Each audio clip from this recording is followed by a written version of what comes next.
Salve galera! Vídeo 8 aqui do nosso mini curso de direitos autorais. Já estamos partindo para a reta final do nosso curso. Muito obrigado aí para quem está até agora assistindo as aulas aí, aprendendo um pouco mais. Ainda tem mais um pouquinho de conteúdo e hoje a gente vai falar sobre algo que é muito, eu diria polêmico talvez, né? Que é algo muito, que sempre envolve, né, polêmicas e ações judiciais, que são os contratos, né? Com certeza você já assinou um contrato na sua vida. E com certeza já assinou também, sem ler, né? Aceitou ali os termos. E isso pode dar muita complicação, né, para depois, porque depois que você assinou, já era. Inclusive, eu vou trazer aqui um caso que está acontecendo neste momento, né, de um grande artista que está processando a sua editora, né, por conta que assinou um contrato com essa editora muitos anos atrás e hoje está processando ela, que envolve aí um contrato de edição. Eu vou falar mais sobre isso um pouco mais para frente. Enfim, já dando início aqui, né, os contratos, eles estão aí o tempo inteiro, né, eles permeiam todas as relações, e assim, partindo de uma parte mais geral, né, o que é um contrato, afinal, né, por que ele existe, né, para que ele serve? Né? Um contrato ele serve para formalizar ali o acordo, né, a vontade entre duas partes, né, quando uma parte quer contratar a outra, quer vender, quer alugar alguma coisa, vai fazer alguma doação, alguma coisa, você faz ali um contrato para deixar tudo bem formulado. O contrato ele é obrigatório, né, é obrigatório você ter ali um papel com todas as cláusulas de assinatura? Não é obrigatório, a lei não diz que é obrigatório ter um contrato. Muitas vezes esse contrato pode ser verbal, até mesmo uma conversa de WhatsApp ali, né? Também já serve como um contrato, forma de ser um contrato, né? Por exemplo, quando você vai na padaria comprar um pão, você está tendo ali uma relação contratual, né? Mas você não precisa necessariamente ter ali, né, a padaria fazendo você assinar ali que você está comprando tais produtos e vai pagar na entrega de tal forma, etc. Né? Acaba sendo tudo muito verbal. Mas então por que existe então um contrato, né, de um papel ali, cláusulas e você assinando? Porque é uma forma de se formalizar, né, do que as partes combinaram, do que cada um combinou, qual é a obrigação, né, quais são os direitos e deveres de cada parte nessa relação contratual. Então ali fica tudo formalizado, né, afinal depois pode ser que as partes esqueçam, né, o que acabou combinando, etc. Né? Então você tem ali o contrato, né, com a assinatura dos dois, né, das duas partes, muitas vezes até com testemunhas dizendo o que foi combinado, e se eventualmente precisar entrar com uma ação judicial, você tem que olhar uma forma bem melhor comprovada, né, o que foi que as duas partes combinaram. Então, por isso que eu recomendo fortemente de você fazer um contrato, né, principalmente nos mercados, dos contratos do mercado da música, e leia bem, né, o que você está assinando, né, se você não sabe, tem insegurança, né, tem muita coisa ali que você não entende, meu contato está embaixo, eu te dou todo o auxílio necessário. Bom, então agora aqui partindo já para os contratos do mercado da música, né? Quais são os contratos, né, que nós temos aí no mercado da música? Bom, os contratos mais comuns são os de edição, né, que é com a editora, e o de gravadora. Que se você não sabe o que cada uma faz, qual é a função, tem uma aula que eu fiz, eu acho que são 2 ou 3 aulas anteriores que eu falo mais sobre essas duas empresas. Assiste lá para você entender mais o que cada empresa faz, né, quando você for assinar um contrato com essas empresas. O que eu posso te dar aqui de dicas, assim, toques, né, para você ficar atento quando você for assinar com essas duas empresas, né, de gravadora e editora? Primeiro, você ficar atento com as porcentagens, né, como é que vai ser feita toda a divisão ali dos royalties, né, é bom você ficar atento. A questão dos prazos, né, geralmente, assim, os prazos são de 2 a 5 anos do contrato. Tem casos aí que eles não botam prazo, né, ou seja, o contrato é infinito, daí você vai ficar para sempre vinculado a uma empresa. Já imaginou você ficar para sempre vinculado a uma empresa porque você assinou um contrato que não tinha prazo, né? Então, imagine isso aí. Infelizmente acontece, e muito, né? Então, por isso é bom você ficar atento à questão do prazo.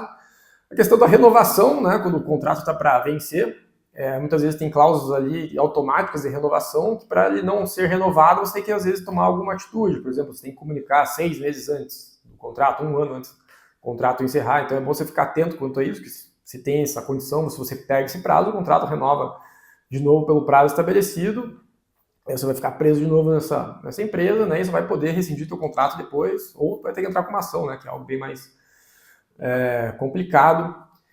Tem a questão da exclusividade, né, principalmente de gravadoras, né, às vezes botam cláusula de exclusividade, que as próximas músicas que você lançar, né, enfim, vai ter que ser por aquela gravadora.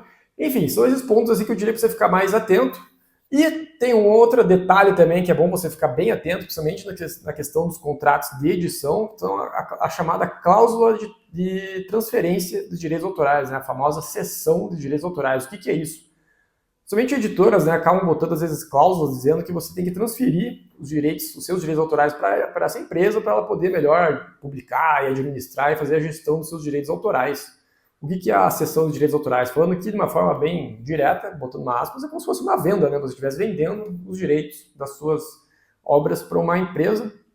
Então eles dizem que eles precisam ser titulares para poder fazer melhor essa administração, e isso aí você tem que tomar muito cuidado, né? Porque se ela é uma editora, ela já tem como editora, ela já tem por lei, né, ela já pode fazer toda a publicação e gestão. Então você tem que ficar muito atento se você está fazendo a transferência.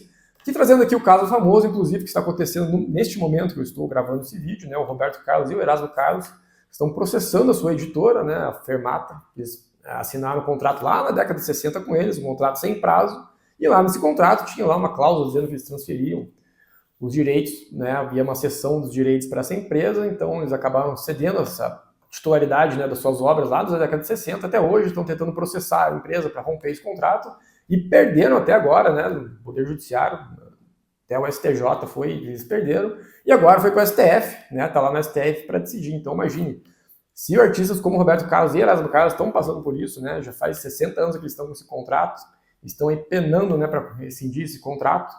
Imagine você, né, que se for assinar com uma dessas empresas, você também não pode passar por isso. Por isso, muita atenção com isso. Inclusive, eu fiz um artigo, né, apresentei recentemente um artigo num congresso de direitos autorais, eu vou deixar aqui no link para quem quiser ler um pouco mais, né, se interar um pouco mais sobre o assunto. E também eu falei sobre isso num podcast que participei recentemente, também vou deixar o link aqui, bem na parte que eu falo sobre o caso, para você se inteirar mais, né. Então, por isso, muita atenção quanto a isso, né, principalmente nesses pontos e com esses contratos.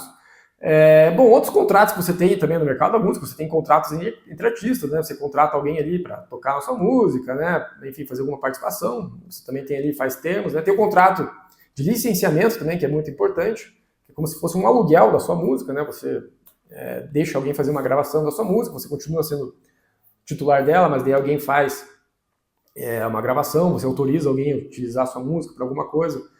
E daí, né, você faz esse contrato de licenciamento, tem os contratos de sincronização também, né, quando utiliza em comercial, tem contrato de empresários, né, de empresariamento, enfim, tem diversos contratos no mercado da música, que aqui, minha primeira dica essencial é leia os contratos, entenda o que você está assinando. Se você não sabe, contrate alguém para te auxiliar, né, às vezes é mais barato você contratar um advogado para te dar um auxílio do que depois você assinar sem ler, ficar preso numa empresa, vai ter que entrar com processo e tudo mais, todo um desgaste que poderia ter sido evitado lá atrás, beleza? Lembrando mais uma vez, vou deixar meu contato aqui na descrição também, caso você precise de algum auxílio, alguma coisa, estou aqui à disposição para te dar essa melhor orientação, beleza? Então, fique atento, né, com seus contratos, né, cuidado ao ler. Hoje foi um vídeo um pouco mais longo, né, porque esse daqui é um assunto mais denso.